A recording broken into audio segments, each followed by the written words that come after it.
हा शंखनादच्या सल्ला डॉक्टर या विशेष कार्यक्रमामध्ये आपण सर्वांचे स्वागत करते. आपल्या सर्वांना माहिती आहे की शंखनाद विषय नेहमी नवनवीन विषयावर नवनवीन डॉक्टरांशी सल्ला घेत असतो. तशाच आज एका नवीन विषयावर नवीन डॉक्टरांशी आज आपण इथे आलेलो आहे. डॉक्टर नितीन तिवारी जे वरिष्ठ इंटरव्हेन्शनल कार्डिओलॉजिस्ट आहे. आज आपण त्यांच्याकडनं सविस्तर माहिती घेऊन येऊ आणि चर्चेला सुरुवात करूया.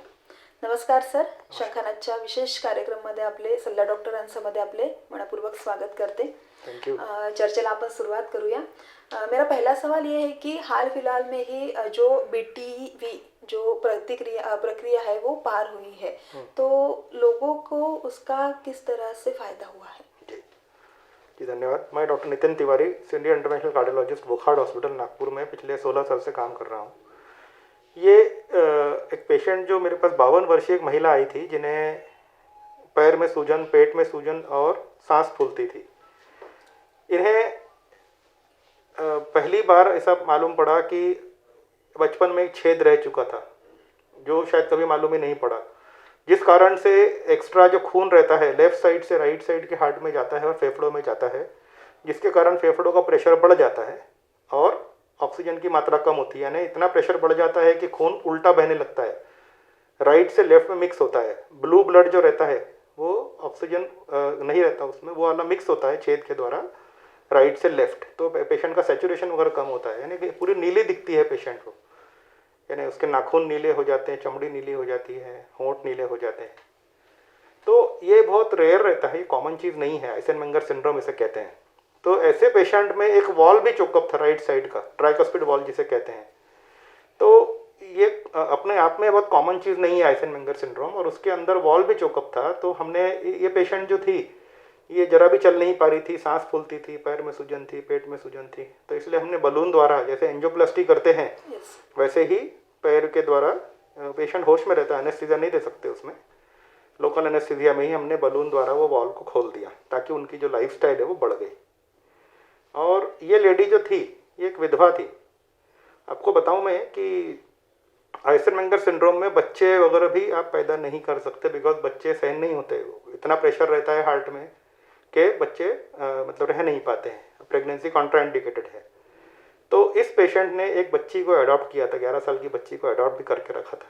तो वो इकलौती माँ थी जो बस उसको सेवा कर रही थी, और पिताजी थे नहीं, तो उनकी लाइफ बहुत प्रेशियस थी, उसे बचाना बहुत ज़रूरी था. आइसेनमेंगर सिंड्रोम में आपको बताना चाहूँगा, उसके लिए खाली दवाइयाँ ही रहती है, उसके लिए कुछ और इलाज नहीं होता. पर जो बलून वॉल्वोप्लास्टी हमने किया है पहली बार, ये वॉल चोकअप था और उस कारण से काफ़ी प्रॉब्लम हो रहा था पेशेंट को, इसलिए बलून किया.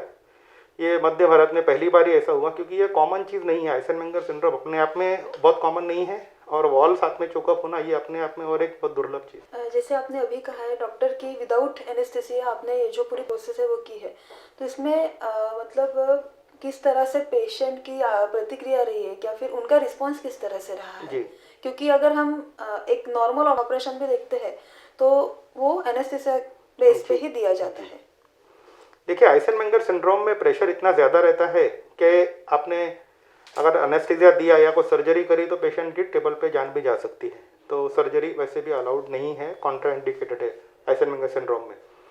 इसलिए हमने ऐसे पेशेंट्स में हाथ लगाना भी एक रिस्क रहती है, बट हमने लोकल एनेस्थीसिया दिया इसलिए ताकि बीपी फॉल ना हो. पैर का जो जांघ का जो एरिया उसे हमने सुन कर दिया लोकल एनेस्थीसिया के द्वारा, और उसके द्वारा हमने फिर बलून वगैरह करके पेशेंट की जान बचाई है. ये जो कंसेप्ट है, जैसे अब तक भारत में ये फर्स्ट टाइम हुआ है पूरे इंडिया में, और वो भी नागपुर के लोगों के लिए बहुत गौरवानी बात है कि वोकहार्ट में हुआ है. तो जो बेस है इसका वो कहाँ से आया, मतलब जो आइडियाज़ है या फिर कंसेप्ट है ये कहाँ से आया है?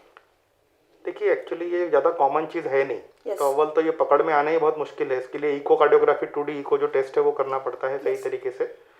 आइसेनमेंगर सिंड्रोम फिर भी मिल जाते हैं बच्चों को, अगर छेद वगैरह रहते हैं, जैसे बच्चा छोटा है हाँ. तो उसको वजन नहीं बढ़ता, या सर्दी खांसी बार बार होती है, या है ना, इस तरह का अगर प्रॉब्लम आता है तो इसका मतलब बच्चों को छेद है. वो छेद बचपन में पकड़ में आ जाते हैं, उसकी सर्जरी हो जाती है. तो आइसेनमेंगर सिंड्रोम कब होता है? जब छेद का ऑपरेशन नहीं किया जाए या पकड़ में ना आए, तभी इतना प्रेशर बढ़ जाता है. अब ये पेशेंट में दोनों बातें बहुत यूनिक थी. वॉल भी चोकअप था और प्रेशर भी कम था. और ये अपने आप में मतलब मैंने 10-20 लाख में भी एक केस नहीं आता होगा, बल्कि ज़्यादा ही रहेगा, क्योंकि रिपोर्ट ही नहीं हुआ अभी तक। ओके।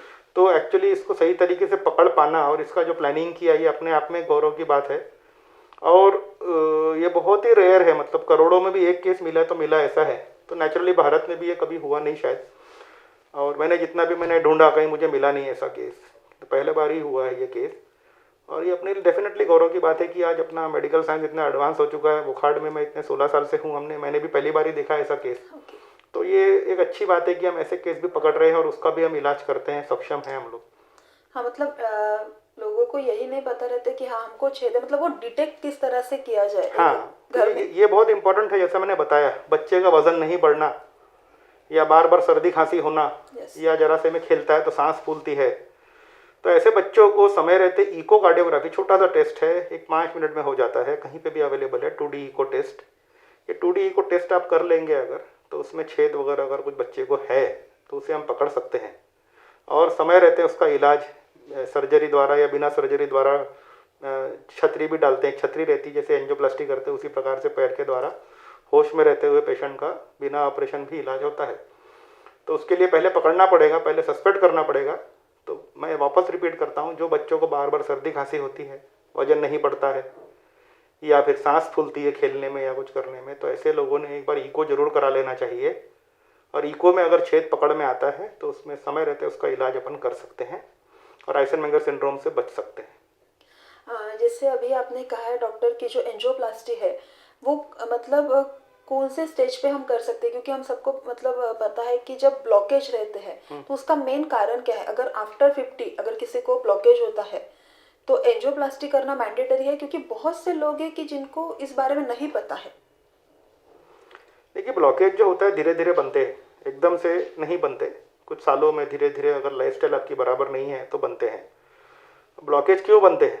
मेन तो मुख्य कारण जो है, अगर आप देखें फैमिली हिस्ट्री अगर है किसी को, कि मतलब उसको आनुवंशिक रिस्क ज़्यादा है बाकी लोगों के मुकाबले, यानी 55 साल के पहले अगर हार्ट की बीमारी हुई है घर में किसी ब्लड रिलेटिव को, तो आपको रिस्क ज़्यादा है। दूसरा डायबिटीज़ बढ़ता जा रहा है लगातार, उसके कारण भी हार्ट की बीमारी बढ़ रही है। डायबिटीज़ कंट्रोल बहुत अनिवार्य है। ब्लड प्रेशर कंट्रोल, तंबाकू सिगरेट का सेवन, स्ट्रेस, एक्सरसाइज नहीं करना, ये सब कारण है। एयर पोल्यूशन भी एक कारण है कि हार्ट की बीमारी बढ़ रही है। और अभी कोई एज ऐसी नहीं रह गई है, जैसे पहले 40-50 के बाद ही हार्ट के होते थे, अभी 25-25 साल के बच्चे आ रहे हैं हमारे पास हार्ट अटैक लेके। स्ट्रेस इतना बढ़ गया है। तो मेरे को ऐसा लगता है कि जिनको भी हार्ट का प्रॉब्लम है उन्होंने रेगुलर अपना चेकअप करना चाहिए, शुगर देखना चाहिए, कोलेस्ट्रॉल देखना चाहिए, बीपी देखना चाहिए। खासकर ऐसे लोगों ने जो तंबाकू का सेवन करते हैं उन्हें छोड़ देना चाहिए, या जिनके फैमिली में हार्ट का प्रॉब्लम 55 साल के पहले हुआ है किसी को, तो डेफिनेटली उन्हें ज़्यादा रिस्क है। रेगुलर चेकअप करना चाहिए, इको, टीएमटी ऐसे बेसिक टेस्ट है, कोलेस्ट्रॉल बेसिक टेस्ट है, ये सब कर लिए तो आप समय रहते उससे बीमारी को पकड़ के उसका इलाज अपन कर सकते हैं। अब रही बात हार्ट के सिम्टम्स क्या होते हैं, अगर छाती के मध्य में अगर बीचों बीच भारीपन लगता है, दबाव लगता है, दाटल्यासारखं वाटते, ऐसे बोलते लोग, दाटल्यासारखं वाटते, चालल्यावर दम येते, तो अगर इस तरह के कुछ प्रॉब्लम होते हैं, चलने पर सांस फूलना, छाती में भारीपन लगना, धड़कनें तेज होना, या बाएं कंधे में भी दर्द होता कभी कभी, तो ये हार्ट के सिम्टम हो सकते हैं। और इसका समय रहते जांच करके समय रहते इसका इलाज किए तो हार्ट अटैक से आप बच सकते हैं। जैसे जो बीटीवी जो शस्त्रक्रिया अभी जो पार पड़ी है उसमें वोकाट के डॉक्टर का मतलब समावेश है, या फिर आफ्टर नागपुर से मतलब नागपुर के बाहर के कोई स्पेशलिस्ट बुलाए गए थे? नहीं, मैंने खुद किया था। ओके। वोकाट में मतलब और कोई डॉक्टर की जरूरत नहीं थी। हाँ, एनेस्थेटिस्ट हमारे रखे थे, लोकल एनेस्थीसिया के लिए बैकअप सर्जन को भी रखा था, पर उनकी कोई ज़रूरत नहीं पड़ी, मैंने खुद ही किया है ये प्रोसीजर। ओके। आफ्टर प्रोसीजर जो महिला है, आफ्टर प्रोसीजर उनकी अभी हालत कैसी, या फिर उनको साइड इफेक्ट जैसे इस दौरान कुछ साइड इफेक्ट उनको हुए हैं? नहीं, उनकी 3 दिन में छुट्टी भी कर दी है, अभी 15 दिन हो गए छुट्टी करके पेशेंट की, वो अच्छी हैं, एक नॉर्मल अपनी एक्टिविटी कर पाई। देखिए, आइसेनमेंगर सिंड्रोम के लिए तो सर्जरी वैसे भी पॉसिबल नहीं है, उसके लिए तो दवाइयाँ ही हैं, प्रेशर कम करने की दवाइयाँ हमने चालू कर दी है। पर जो वॉल चोकअप था उसका जो इलाज किया है उसके कारण वो दिनचर्या की अपनी जो चीज़ें हैं, चलना फिरना, खाना बनाना, छोटी मोटी जो एक्टिविटी तो उनकी शुरू कर चुकी हैं। और उनकी जो सूजन थी, जो पैर में सूजन, पेट में सूजन, पूरे शरीर में सूजन थी, वो काफ़ी हद तक कम हो गई है। तो उनकी लाइफ तो डेफिनेटली बढ़ी है। ओके। जैसे हम सबको पता है कि लोगों में कैसे मेंटेलिटी है, अगर मतलब हार्ट में होल है तो वो लास्ट स्टेज पे है। तो अभी मतलब जैसे की जो बीटीवी हुई है वो एक मतलब अनगिनत है, मतलब अभी तक किसी ने देखी नहीं। तो लोग आपके मार्फत लोगों को आप क्या संदेश देना चाहोगे कि अगर किसी को हार्ट में होल रहता है तो उसने ना घबराते हुए जो प्रोसीजर है वो सही तरीके से करनी चाहिए? देखिए, अगर कोई कारण से मालूम पड़ा है या इको होके या कोई भी कारण से डॉक्टर ने पकड़ा है बच्चों के कि छेद है हार्ट में, तो समय रहते उसका इलाज करना चाहिए। अब ये होल का जो इलाज होता है वो डिपेंड करता है कि साइज़ कितना है होल का उस पे। ओके। अगर छोटा सा छेद है तो कई बार वो 7-8 साल की उम्र तक बच्चों में अपने आप बंद भी होता है। तो ऐसा साल में एक बार इको टेस्ट करते रहना चाहिए, साइज़ देखते रहना चाहिए। और कई बार काफ़ी बच्चों में छोटा छेद रहे तो वो अपने आप बंद भी हो जाता है, 8 साल 9 साल की उम्र तक होता है, उसके बाद नहीं होता है। पर हाँ, अगर वो किसी कारणवश छेद बंद नहीं होता है तो सर्जरी द्वारा या बिना सर्जरी के उसे आसानी से बंद कर सकते हैं। कुछ छेद अगर काफ़ी बड़े हैं, जैसे कि जो साइज़ उसका मीडियम से लार्ज अगर है, तो वो शायद बंद नहीं होते, उन्हें बचपन में ही ऑपरेट करना पड़ सकता है। तो अपने कार्डियोलॉजिस्ट का आपको परामर्श लेना चाहिए।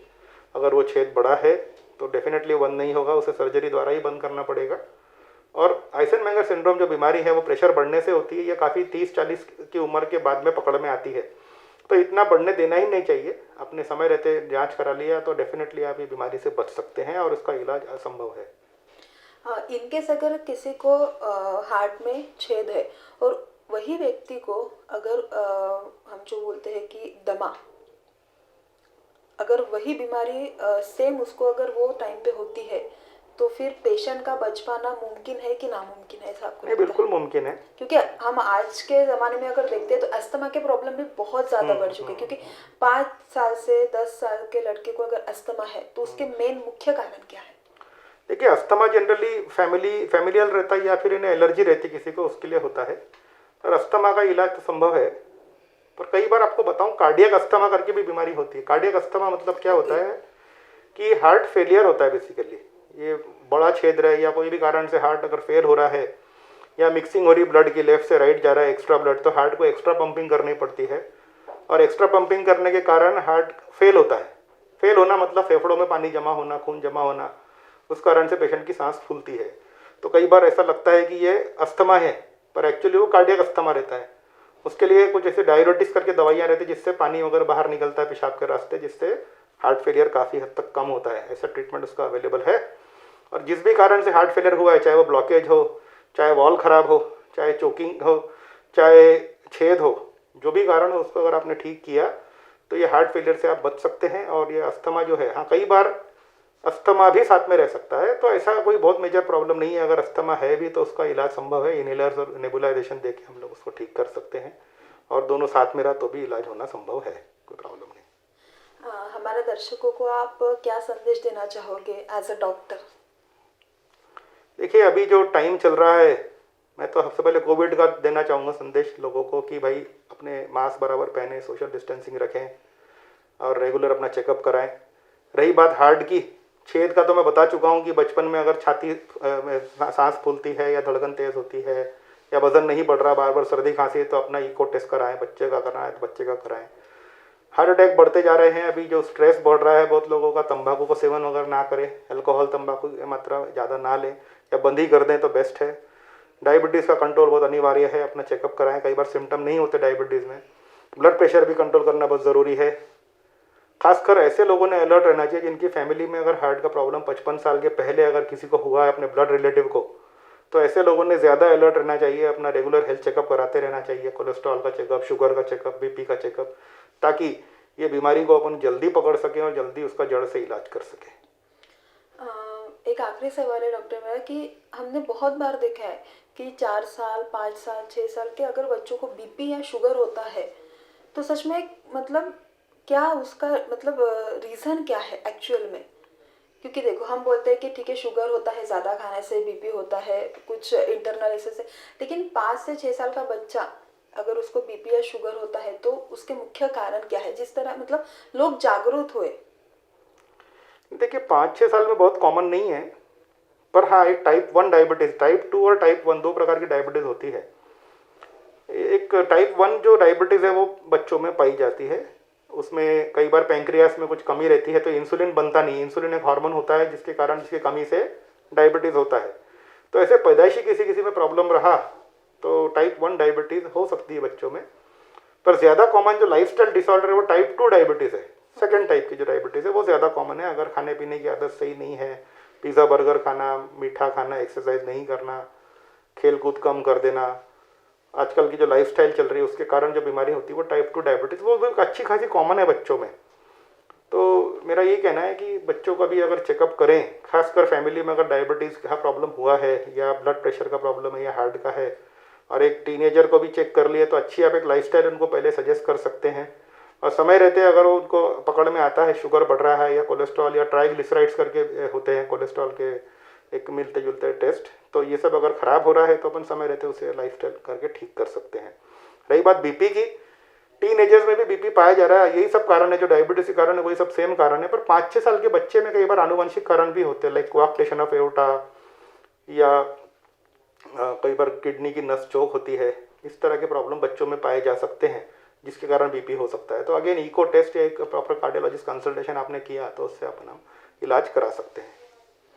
हम सबको पता है कि अभी जो कोरोना की पैंडमिक सिचुएशन है वो फिर से आ रही है, तो जैसे मास्क पहनना या सैनिटाइज करना, इसके अलावा हम घर में क्या प्रिकॉशंस ले सकते हैं?